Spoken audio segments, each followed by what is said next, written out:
Welcome to study physics. आज के lecture में चैप्टर 12 के सॉल्यूशन को देखेंगे, दैट इज़ हमारा एसएचएम।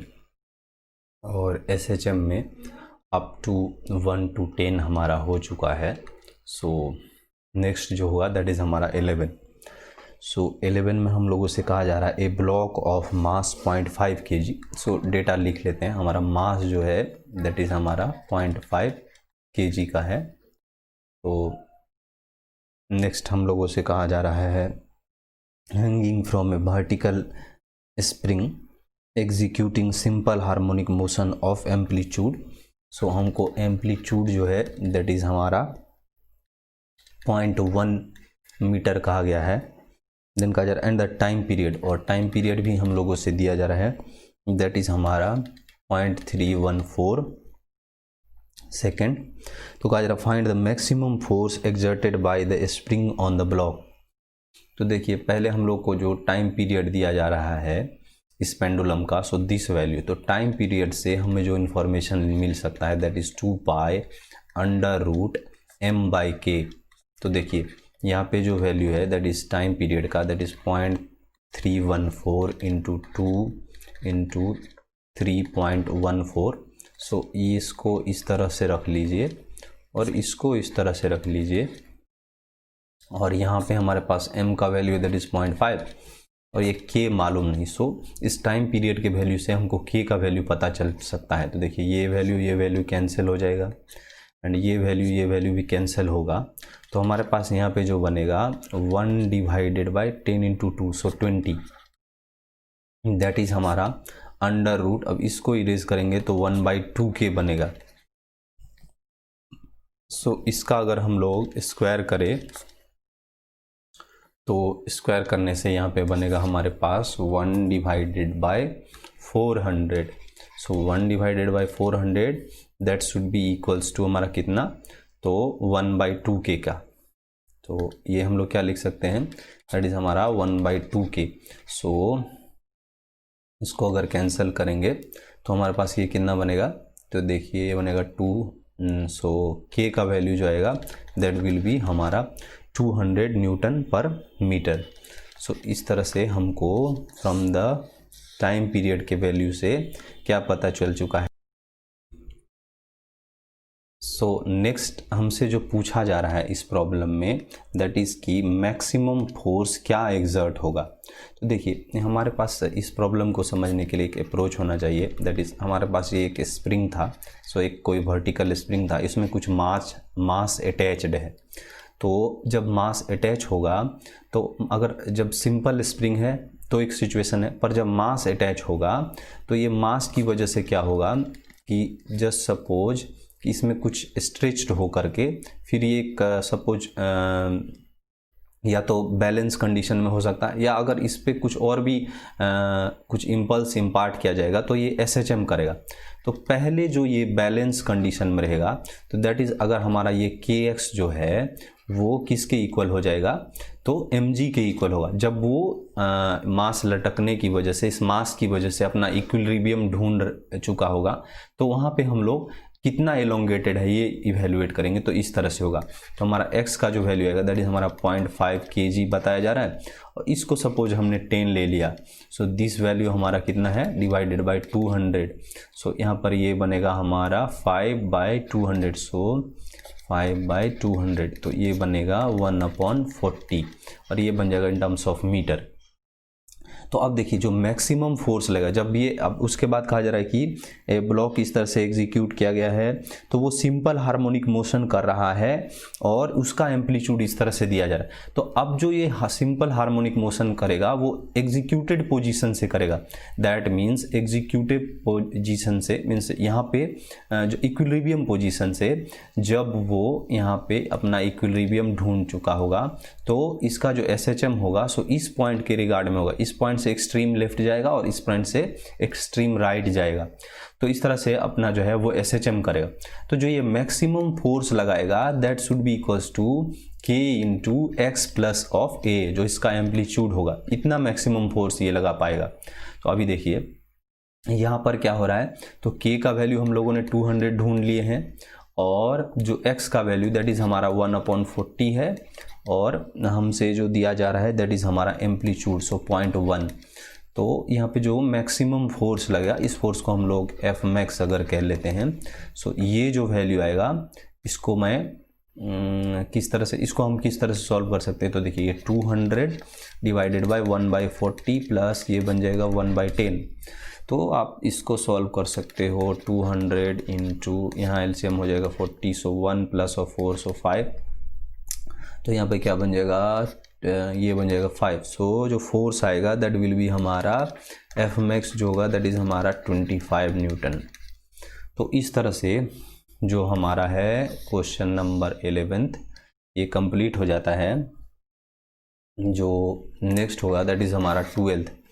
सो 12th में हम लोगों से क्या कहा जा रहा है, a body of mass 2 kg suspended through a vertical spring execute simple harmonic motion of period 2 seconds. तो पहले जो डेटा है हमारे पास, मास इज इक्वल्स टू हमारा 2 kg है और टाइम पीरियड हमें 4 सेकेंड का दिया जा रहा है, और through a vertical spring. So again ये स्प्रिंग मास सिस्टम है।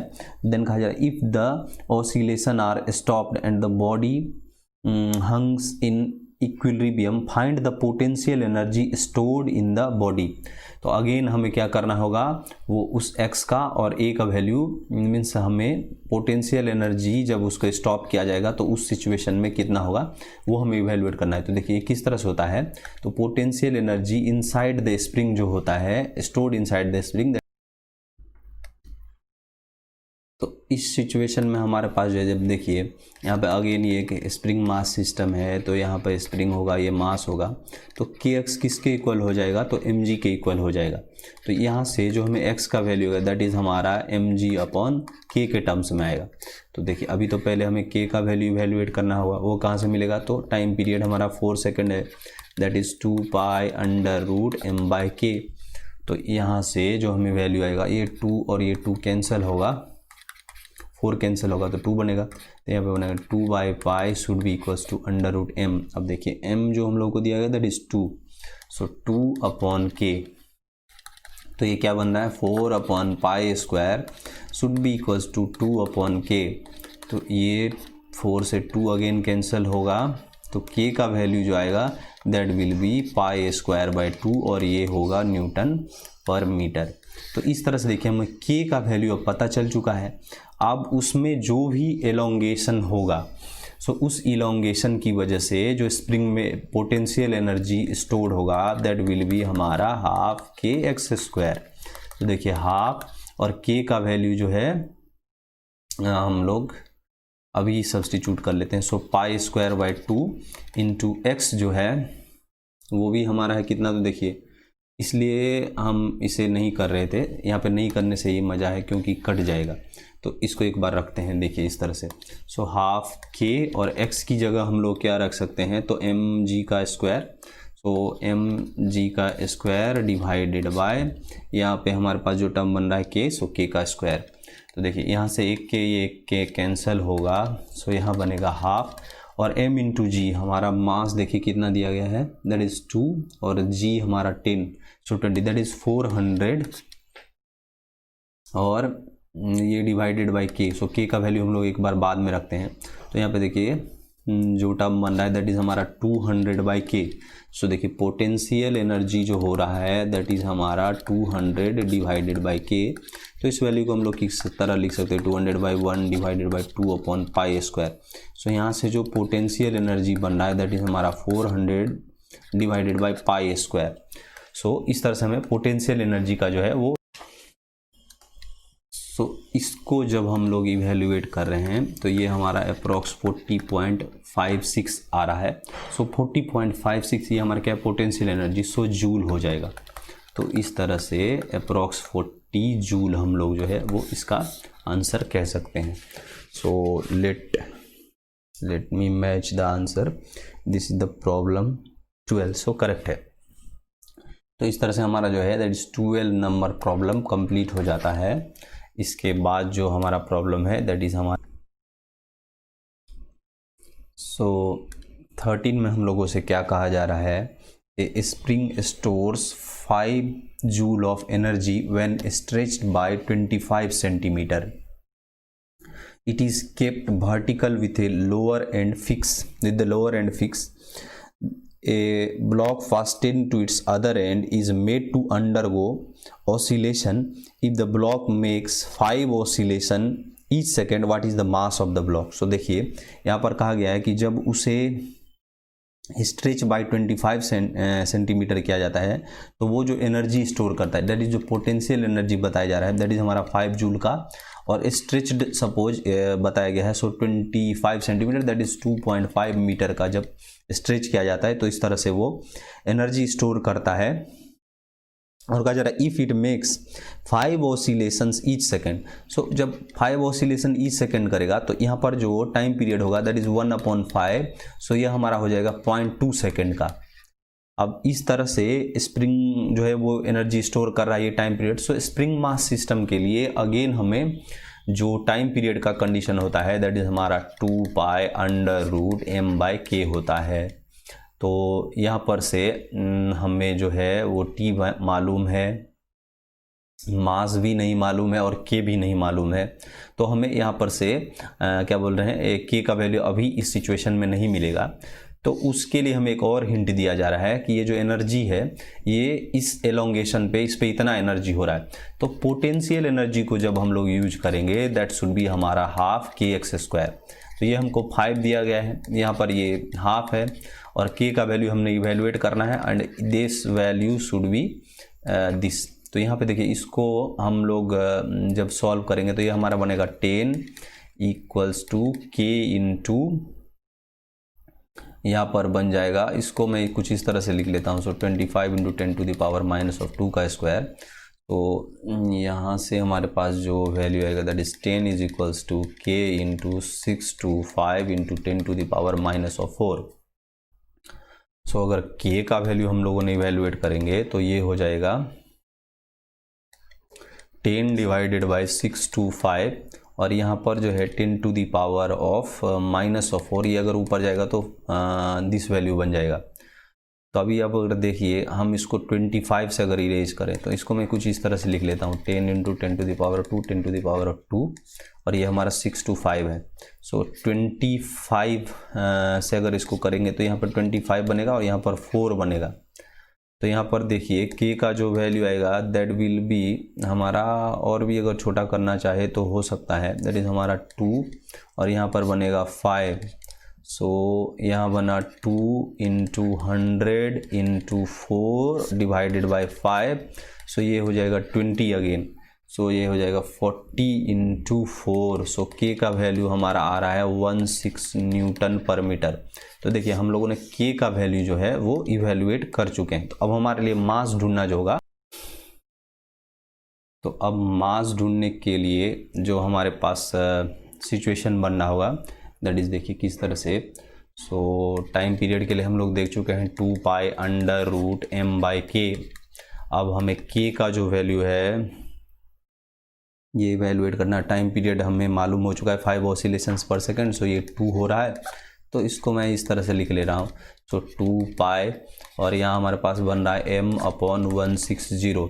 सो ये 2 कैंसिल होगा तो यहाँ पे जो हमारे पास टर्म बचेगा that is 1/10 × 3.14 that should be equals to √m/160. So इस वैल्यू को हम लोग किस तरह से लिख सकते हैं, तो देखिए ये हमारा बनेगा 1/31.4 और ये हमारा हो जाएगा m/160. तो हम इसका स्क्वायर करेंगे तो ये बनेगा 13. सो ये 10 से मल्टीप्लाई होकर के 31.4 बन चुका है. तो इस टाइम हमें करना होगा 31.4 का square should be equals to m/160. So m का वैल्यू जो आएगा दैट इज़ हमारा 160/314 का होल स्क्वायर. सो इस वैल्यू को जब हम लोग इवेलुएट करेंगे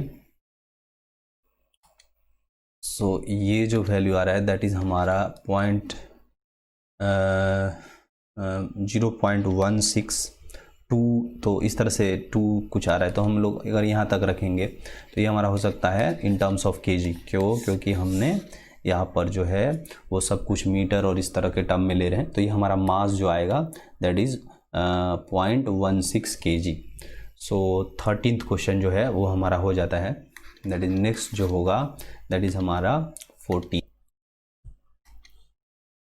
सो 14th से एक फ्रेश आइडिया स्टार्ट होना, फ्रेश एनर्जी स्टार्ट हो, मीन्स फ्रेश कॉन्सेप्ट स्टार्ट होना है।